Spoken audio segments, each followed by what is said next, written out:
New developments tonight as the East Valley School District votes to walk off the job next week. Good evening. Thanks for joining us. I'm Nadine Woodward.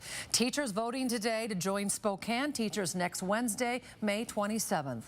That day, out of the classroom is to protest what the union considers to be an underfunding of education by the state legislature. But are there concerns founded on fact?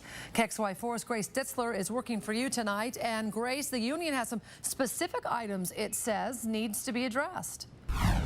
Nadine, I talked to the Spokane Education Association about those specific concerns and why they feel like walking out is necessary. Some are valid, but in some cases, the union isn't telling the whole story.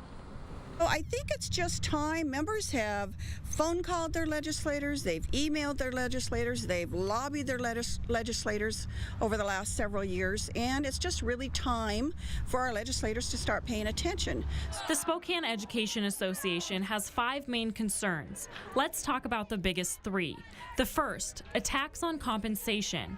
The SEA says after 6 years of receiving no cost of living adjustment, or COLA, the best proposal from legislators is a 4.8% increase over 2 years, while the legislature is poised to receive an 11.2% raise. What they don't mention is that raise comes not from the legislature, but from an independent salary commission made up of citizens, that the state hasn't given a general wage increase since 2008, and that the teachers still get raises from the district. State records show teachers in Spokane make an average of $4,000 more than they did in 2007. All 3 proposed budgets lawmakers are considering include cost of living increases for teachers. In all the budgets that we're negotiating, COLA's in there, and everyone has known that for quite a while, and that's not debatable.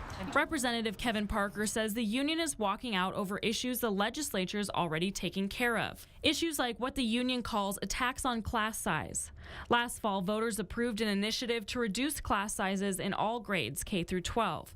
The legislature plans to focus on K through 3, which Parker believes is where class size matters. And we know K through 3, class sizes that are really important, and we are truncating class sizes. We are shrinking class sizes on K through 3 in the upcoming. So we've heard that, and we're doing that. We know that above 4th grade, all the evidence shows, especially some of the more popular studies out of Stanford, demonstrate that it's teacher quality. It's not class size. And so we are putting an emphasis on teacher quality on the 4th grade and above. Finally, what the union calls a tax on the profession. Standardized testing has been a source of stress for teachers over the last several years.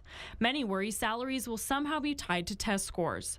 The union says none of the current bills in the legislature even talk about test scores, but the organization, quote, fully expects this issue to be thrown into the final budget at the last minute. Budget negotiations, there's just a few around the table, and it's always hard to say what's going to come in and what's out. It's unpredictable. We do know that our commitments are $2.7 billion or somewhere in that range for K-12. We know class sizes are part of that discussion. At its very basic level, this is about funding education.